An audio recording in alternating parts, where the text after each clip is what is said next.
Hi guys, I am Shekwa and I am back with Maths XYZ, and in this lesson we'll be using the angle of inclination to find the angle between two straight lines.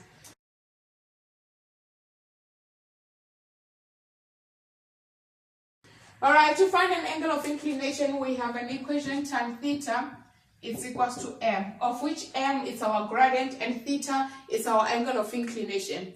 Our angle of inclination is always measured from the x-axis anti-clockwise to the graph, to the straight line, and it has a value between 0 degrees and 180 degrees. To find an angle of inclination, what we need to do is to find the gradient of the line and then equate it to tan theta, and after that we can use our calculator to find the angle of inclination, which is theta. Alright, for this question, for this lesson, we are given the equation which is to find the value of angle beta, which is the angle between these two straight lines. Then with this question, we are given the gradient of line AB, which is gradient M is equals to 1 over 2, and the gradient of BC, which is equals to -1 divided by 3. And for this one, remember an angle of inclination is always measured from the positive x-axis anti-clockwise to the graph, to the line of to the straight line. Like for this one, this is the angle of inclination for line BC, which is this one, and for this one, this is an angle of inclination. Remember, it's measured anti-clockwise, that's why it's the sign anti-clockwise to the straight line. This is the angle of inclination of our straight line AB.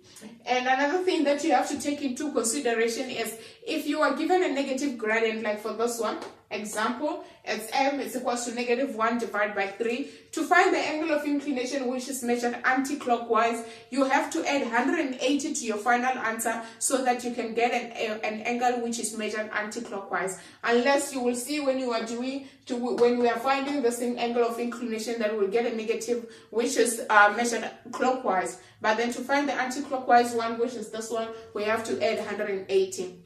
All right, let's find this angle of inclination using this gradient M for AB. All right, finding an angle of inclination AB, it will be tan theta is equals to gradient, which is 1 over 2, and that means that our angle of inclination AB, it will be tan -1 into 1 over 2. If you are using a casual calculator like mine, what you do using your calculator to find the angle is you press shift, tan, and then 1 over 2, which is also 0.5. 1 over 2 is equals to 26.56. Then here we have 26.56. So we'll just say, let's round, it's actually 0.57, guys, if I'm rounding to 2 decimal places. Then here we have 26.57. So that's the angle of inclination of line AB. And then guys, to find an angle of inclination between of line BC, for line BC, is to use the gradient, which is tan theta. It's equals to the gradient of line BC, which is equals to -1 over 3. 3, guys, then we'll have theta equals to shift tan and then -1 over 3. All right, then for this one I got -18 plus 43 I mean to say -18,43. Then remember I told you guys that you have to add 180 so that it will be measured anti-clockwise. Then after adding 180, I got 161.47. Then this angle here is equals to 161.57 degrees. All right, then from here guys, what we have to do here, just get the duster.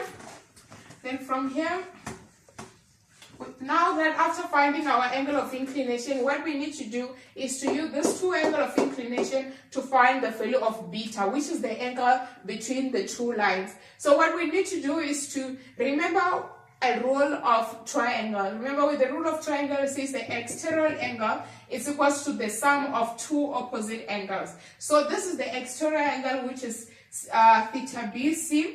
It's equals to beta plus theta AB.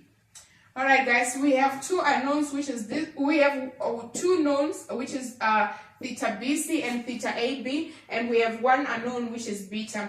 So to find beta, we have beta equals to theta BC minus AB.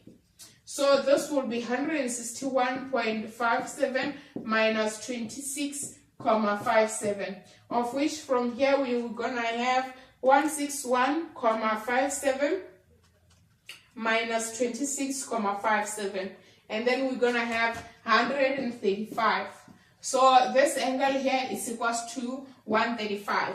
Alright guys, that's when we are using the angle of inclination to find the angle between two lines. I hope you guys understood this, that we use the angle of the external angle of a triangle is equals to the sum of two opposite angles, of which this angle is the external angle, and it's equals to sum of the two opposite angles, which are this one.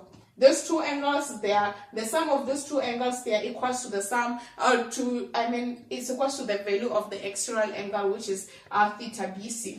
Alright, if you don't want to use that rule, guys, what you can do is to extend this line, guys, If you don't want to do that, okay, let me just make things possible here. So what I'm going to do, I'll erase this. We have already used this. And I'll take B as well, take out B, and that as well, take that as well, so that you can just, this can be neat. All right, so what you can do here, guys, is to extend this line here. So to extend this line, I'm gonna use it. I will need a ruler for this one. All right, okay, let me just find a ruler. There we go. So we're gonna extend this line here, and we'll have extending this. That's when if you don't want to use that rule of external angles equals to the sum of two opposite angles, all right?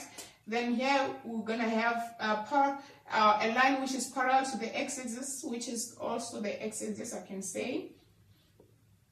All right, there we go. Parallel to the x-axis. This is our new x-axis. All right. Then from here, this is our beta. Remember, beta is between these two lines. It's between these two lines, between these two straight lines, which is BC and also AB. Then this is our angle beta, which is right there. Then from here, what we also need to take into consideration, remember, an angle of inclination is measured from the horizontal going anti-clockwise. Then this one here, it will be our angle of inclination for AB. So this will be theta AB. All right, then another one that we have to take into consideration is the angle of inclination, which is this one here, for angle of inclination of BC. All right, it's for this one. This is the straight line that I've extended. So the angle of inclination from the horizontal to the line, and for this one is from the horizontal to the line, and beta is the angle between the two straight lines. Then from here, using this, guys, we can actually say that and BC, it's equals to beta plus theta AB. So BC is equals to theta plus AB. As you can see from this one, that this bigger one is actually the sum of these two. Then from here, what we need to do is to just substitute again 161.57. It's equals to beta plus 26.57. And subtracting the two, it will still give you beta is equals to 135. So this angle indeed is equals to 135. There are many ways of killing a cat, guys. You can use the rule of external angles. It's equals to the sum of these two. Or you can use this, extend the lines, and have the new x-axis, and from there you can just show where your angle of inclination is, and from there we know that beta is the angle between the two lines, the two straight lines, and from there we can determine the value of beta. Alright guys, I hope you understood this lesson as well, and if you didn't, please just drop us a comment and we'll have a follow-up on it. Guys, please don't forget to subscribe to Maths XYZ so that you can get daily notification when we upload videos. Thank you.